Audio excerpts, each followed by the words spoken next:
সে আবার আমাদেরকে তামিলদের ঘোষণা করে ইলেকশনের আগে পদত্যাগ করব।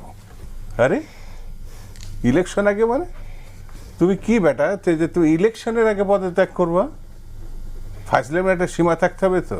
ভোর রাত্রে যাবে হাঁসের মাংস খেতে একজন দায়িত্বপ্রাপ্ত মন্ত্রণালয়ের কর্তা ব্যক্তি, ছেলে মানুষের একটা সীমা থাকতে হবে তো। মানে এই ঘটনার প্রেক্ষিতে বলা যায় দেশে কোনো আইন শৃঙ্খলা নাই, মিনিমামটা নাই।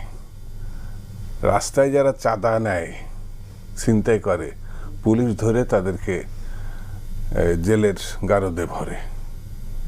এই তো ভোর রাত্রি যে চাঁদা নেওয়ার জন্য যায়, ওয়েস্টিনে যায়, কি বলে হাঁসের মাংসের কথা বলে, এর নামে অভিযোগ হচ্ছে